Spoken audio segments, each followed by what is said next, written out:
1% अगर मरियम साहबा कल ऐलान कर देती हैं या 13 को ऐलान कर देते हैं कि आप अपने आप लोग इस्तीफे जमा करा दें और कोई पार्टी का मीटिंग नहीं होती, पार्लियामानी इजलास नहीं होता, तो फिर क्या हिकमत अमली होगी आपकी? मैं ये मानता ही नहीं हूँ। मैं कह रहा हूँ कैटेगोरिकली कि ऐसा नहीं होगा, क्योंकि हम पार्टी के अंदर बैठे हैं, हमें पता है अपनी पार्टी की ट्रेडिशंस का, और हमारे यहाँ थ्रेड पे डिस्कस होता है। आप इसका इंप्रेशन लोगों को दे रहे हैं कि शायद हमारी पार्टी में जमहूरियत नहीं है। हम तो आपस में गुफ्तशनीद करके एक दूसरे की बात जमहूरियत पे भी एक सवाल बनता है, इस जमहूरियत पे भी कुछ रहनुमाओं के तर्ज अमल पे एक सवाल बनता है। शेख साहब मैं वापस आता हूँ, अंसारी साहब का जरा कमेंट ले लूं। अंसारी साहब, पहले बात करते हैं गुजरांवाला के जलसे की। आपने हमारे ही प्रोग्राम में कहा था गुजरांवाला का जलसा नाकाम होगा, किस हद तक नाकाम हुआ इसका अंदाजा आपको भी है। आपसे मुतालिबा यह किया गया कि आप इस्तीफा दे दें, आप इख्तलाफ रखते हैं क़यादत के नजरियात से, आपने तब भी नहीं दिया। अब मजमूई तौर पर अगर क़यादत यह फैसला करती है कि पाकिस्तान मुस्लिम लीग नून के तमाम अरकान असम्बली अपने ओहदों से दस्तबरदार हो जाएं, तो क्या आप उसके लिए तैयार होंगे? बिस्मिल्लाहिर्रहमानिर्रहीम, बहुत शुक्रिया जी। सबसे पहली बात तो ये है कि अभी तक ना तो मेरे साथ किसी ने रब्ता किया है और ना ही किसी ने मुझसे इस्तीफ़ा मांगा है, और मैं समझता हूँ कि एक जमहूरी पार्टी को ये ज़ेब भी नहीं देता है कि वो इस तरह की आमिराना फ़ैसले जो हैं वो अपने MPAs और MNAs पर मुसल्लत करें। एक तरफ हम जमहूरियत का राग लाते हैं, जमहूरियत के लिए बुलंदोबाग दावे करते हैं, दूसरी तरफ फिर हम अपने ज़ाती मफादात के लिए पार्टी के जो MPAs MNAs होते हैं उनके ऊपर अपने आमराना फ़ैसले मुसल्लत करते हैं। तो ये दोहरा मेयार जो है ये कम अज़ कम मेरी समझ में आने वाली बात नहीं है। और जहाँ तक इस्तीफ़े की बात है कि एक तो मेरे साथ किसी ने रब्ता नहीं किया, मुझसे मांगा नहीं गया। दूसरा ये है कि हम मुहिब्बे वतन लोग हैं, हम शख्सियात से बालातर होकर मुल्क और कौम के लिए काम करने वाले लोग हैं। अगर मुल्क और कौम के लिए हमसे कोई हमारी जान भी मांगेगा तो इंशाल्लाह हम अपनी जान भी मुल्क पाकिस्तान के नाम करने को तैयार हैं। अंसारी साहब ये बता दें कि क्या अगर वो आपसे अपने का इस्तीफ़ा नहीं मांगा, अगर हम इस्तीफ़ा मांगते हैं तो क्या आप इस्तीफ़ा देंगे? और अगर आप इस्तीफ़ा नहीं दे रहे तो फिर आप ये बता दें पंजाब में कितने लोगों के साथ आपके रूट्स ऐसे हैं कि जो इस्तीफ़ा नहीं दे रहे? राना साहब, मैं हमेशा ये बात कहता हूँ कि एक तो हम जमहूरियत का राग लाते हैं, दूसरा मैं ये कहता हूँ कि इंसान के अंदर इखलाक की जुर्रत होनी चाहिए, वो अपने ज़मीर की जो आवाज़ है वो उस पर लब्बैक कहे, और जो हक़ाइक़ हैं उनको जो है वो बयान करने से बिल्कुल जो है रिलक्टेंट ना हो। जैसा कि मैं भी देख रहा हूँ, पूरी कौम देख रही है कि पिछले कुछ महीनों से मुस्लिम लीग नून की जो क़यादत है वो, मुझे नहीं पता वो किसके इशारों पे ऐसा कर रहे हैं कि वो ऐसा काम कर रहे हैं जिससे अफवाज पाकिस्तान की क्रेडिबिलिटी को पे क्वेश्चन मार्क आता है, पाकिस्तान की कौमी सलामती के जो इदारे हैं उनकी सालमियत पे क्वेश्चन मार्क आता है, वतन अज़ीज़ के अंदर इंतशार पैदा करने की कोशिश की जा रही है, और ऐसे फ़ैसले किए जा रहे हैं, ऐसा बयानिया दागा जा रहा है जैसे हम पाकिस्तानी कौम नहीं बल्कि इंडिया को खुश करने की कोशिश में लगे हैं। तो जब मकासद जो हैं वो खुलकर सामने आ गए हैं कि मैं पहले कह चुका हूँ, ना तो हमसे इस सिलसिले में कोई रब्ता किया गया है, ना हमें एतमाद में लिया गया है। तो जब वतन अज़ीज़ को तरक्की और खुशहाली के रस्ते से रोककर हम वतन अज़ीज़ के अंदर इंतशार पैदा करेंगे, हम मुल्क की सालमियत के इदारों की जो साख है उनको मुतासर करने की कोशिश करेंगे, और ना जाने हम किसके कहने पर इंडिया को खुश करने की कोशिश में लगे हैं। वतन पाकिस्तान अंसारी साहब वापस आता हूँ। शेख साहब, एक तो जो मुद्दा उठाया अंसारी साहब ने, एक उसका जवाब, दूसरा ये कि आपने वो पहले बात की कि पार्टीज के अंदर भी जमहूरी तर्ज अमल होता है।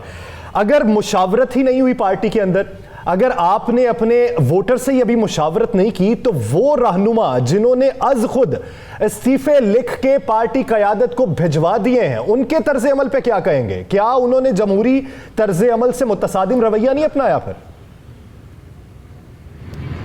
जी बिल्कुल ऐसा ही हो सकता है, क्योंकि आज बिलावल भुट्टो जरदारी ने कैटेगोरिकली कह दिया कि जो लोग ये कर रहे हैं वो ठीक नहीं कर रहे। आज खुद उन्होंने उनको बल्कि मना किया है, सख्ती से मना किया है कि आप सोशल मीडिया पे और ये इस्तीफ़ों का जिक्र भी नहीं करें और ये बात नहीं करें। देखिए ना, बात मुल्क के मफादात की है। हम सब ने, हम तमाम जो MNA जो MPAs बनते हैं तो वो सब मुहिब्बे वतन लोग होते हैं, चाहे किसी पार्टी से भी हों।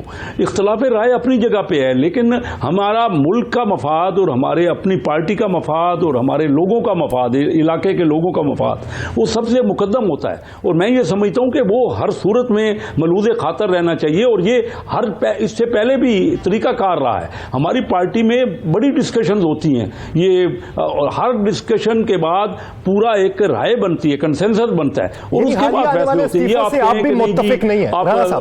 राना साहब सवाल करना चाहते हैं। राना साहब, शेख साहब, अभी आपने बड़ी अच्छी बात की, पार्टी में जमहूरी रवैया, जमहूरियत ही होनी चाहिए और यही एक खलासा है सबका। एक मैं जानना चाहता हूं, जो हादसा है उसको हम क्यों नहीं करते? आपकी पार्टी में मुस्लिम लीग नून में सीनियर वाइस प्रेसिडेंट है शाहिद हकान अब्बासी, मियां शहबाज शरीफ साहब के बाद उनका नंबर आता है, लेकिन यहां पर पूरी क़यादत जो है वो मरियम नवाज साहबा संभालती हैं। तो क्या ये जमहूरियत के खिलाफ नहीं? ये अब देखिए ना, देखिए ना, कोई भी वाइस प्रेसिडेंट है वो कर सकता है किसी जगह पे जाके जलसा कर। वो कोई अभी कहाँ ऑफिशियल कोई क़यादत की बात हुई? हमारे प्रेसिडेंट हैं मियां शहबाज शरीफ साहब, हमारे सुप्रीम लीडर हैं मियां नवाज शरीफ साहब, अब बात सीनियर वाइस प्रेसिडेंट साहब शाहिद खाकान अब्बासी हैं, सारे हमारे मौजूद हैं। और अभी फैसला कोई ये फॉर्मल फैसला नहीं हुआ। जलसों में किसी का एड्रेस करना वो तो अपनी जगह पे उनका पॉइंट ऑफ व्यू है और वो आना चाहिए, इसमें किसी को इख्तलाफ राय नहीं है। लेकिन जहां फैसले होंगे, फैसलों में लाजमी तौर पे मैं आपको यकीन दिलाता हूं कि मुल्क के मफाद को मद्देनजर रखते हुए और हमारे अपने जो आपकी नजर से कुछ चीज गुजारना चाहता हूं। मैं चाहूंगा कि शेख साहब देख भी लें। शेख साहब, बीडीएम के इजलास जो कल भी हुआ उसमें सरबराहों को बुलाया गया, सरबराही इजलास था, परसों भी हुआ, तो ज़रा उसमें अगर आप देखें तो आपको नज़र आ जाएगा कि उसमें मरियम साहिबा जो वो बैठी हैं, फैसले मरियम साहिबा कर रही हैं, बाकी नायब सदर नहीं कर रहे। वो ज़रा अगर आप गौर करें, आपने कल भी देखा होगा। जी शेख साहब। जी तो जी आपका अगर देखें ना, वो बैठ के वहाँ बात करें तो ये कोई ऑफिशियल फैसले तो नहीं है ना। हमारी पार्टी का तो एक पूरा एक हम ये कह सकते हैं कि मरियम साहिबा ऑफिशियल नहीं बैठी होगी। हम ये कह सकते हैं कि मरियम साहिबा वैसे बैठी हैं, पार्टी की तरफ से नहीं बैठी। इसमें तो कोई शक ही नहीं है। या तो पार्टी की वो कोई इलेक्ट हो जाएं, कोई रिप्रेजेंटेटिव हो जाएं, उसमें तो कोई शक नहीं। वो आए ना पार्टी में, पार्टी की कोई ऑफिस बेरर, तो ऑलरेडी वो वाइस प्रेसिडेंट हैं, उस हैसियत से बैठी हैं वो। ठीक है, अगर सब ने उनको अथोराइज, तो मेरे नॉलेज में नहीं है कि हमारी पार्टी ने उनको इस तरह अथोराइज किया हो, एटलीस्ट मेरे ये नॉलेज में नहीं है। यानी आपकी नॉलेज में नहीं है कि पार्टी ने उन्हें अथोराइज इस तरीके से किया हो कि बतौर सरबराह वो किसी इजलास में बैठे। आज मरियम नवाज साहिबा की जानिब से इमरान खान साहब के हवाले से यह कहा गया कि NRO हमसे मांगा जा रहा है। पहले जब वजीर आजम की जानिब से यह कहा जाता रहा तो इनकी जानिब से डिनाई किया जाता रहा कि अगर सबूत है तो सामने लाएं। तो फिर मरियम नवाज साहिबा के पास भी सबूत होना चाहिए। मरियम नवाज साहिबा का क्या कहना था, पहले वो देख। अल्लाह ताला ये किसी पे ना लाए। एक इंसान जिसका नाम इमरान खान है, वो 2.5 साल से ये कहता रहा मैं NRO नहीं दूंगा, मैं NRO नहीं दूंगा। आज पूरी दुनिया देख रही है, कल के टीवी स्क्रीन आप देख लें, आज के अखबारों की सुपर लीड्स आप देख लें, वो बंदा ऑपोजिशन से, मुस्लिम लीग नून से और PDM से हाथ जोड़ के NRO मांग रहा है। अल्लाह ताला ये जिल्लत किसी को ना दिखाए, अल्लाह ताला ये दिन किसी को न दिखाए कि वो हाथ जोड़कर हमसे NRO मांग रहा है। अंसारी साहब, समझते हैं कि क्या वाकई वज़ीर आज़म इमरान खान जो है, या मौजूदा वफाकी हुकूमत, या कोई एक छोटा वजीर भी ऑपोजिशन से NRO मांग रहा हो? ये बड़ी अहम बात है जो मरियम साहिबा ने की है। मैं भी अल्लाह ताला से उसकी पनाह मांगता हूँ कि 35 साल मुस्लिम लीग नून की क़यादत जो है वो हमें ये सबक पढ़ाती रही कि जुल्फ़कार अली भट्टो जो है वो मुल्क दुश्मन है। मोहतरमा बेनज़ीर भट्टो के बारे में इन्होंने नाज़ेबा कलमात कहे, उनके मुख्तलिफ़ पोस्टर प्रिंट करवा के उन्होंने छपवाए। फिर आसिफ ज़रदारी के बारे में हमें ये पढ़ाते रहे कि ये ज़रदारी जो है ये बीमारी है, इसने बिजली की तारों से हमारी बिजली खींच ली है, जो हमारी गैस के पाइपलाइनें हैं वहाँ से इसने गैस खींच ली है। तो 35 साल हमें ये दर्स देते रहे। तो मेरे दिलो दिमाग में तो वो बात सरायत कर चुकी है, वो मेरे दिलो दिमाग से वो बात बैठ नहीं रही कि पीपल्स पार्टी जो है वो मुल्क दुश्मन पार्टी है। तो अल्लाह ये दिन किसी को न दिखाए जिस तरह से मियां नवाज शरीफ साहब और मरियम नवाज साहिबा जिस तरह से तरले मिन्नतें करके ज़रदारी के पाँव पड़ रही हैं। एक वक्त था कि वो मोहतरमा बेनज़ीर को भुट्टो मानने के लिए तैयार नहीं थे। ये अल्लाह की शान है कि आज वो बिलावल को भी भुट्टो मानने पर तैयार हैं। तो ये अल्लाह ताला ऐसे दिन किसी को ना दिखाए। चलिए अंसारी साहब, ये उनके मामलात हैं, हम उसमें आएंगे। हम ये बताएं मुझे कि क्या आपके मज़ीद कोई अरकान बढ़े हैं जिस दिन से आप लोगों ने अपना एक ग्रुप बनाया कि जी आप मुहिब्बे वतन ग्रुप कह लें या जो भी कह लें, उसके बाद 5-6 नज़र आए हैं, कोई और राब्ते हुए? अगर इस्तीफे वाकई आ जाते हैं, पार्टी फैसला कर लेती है, तो कितने लोग हैं जो इस्तीफे नहीं देंगे? राना साहब, ये बात बिल्कुल मैं पूरी ज़िम्मेदारी से कह रहा हूँ कि हम 5 लोग नहीं हैं। अल्हम्दुलिल्लाह हमारे साथ और भी बहुत सारे लोग हैं।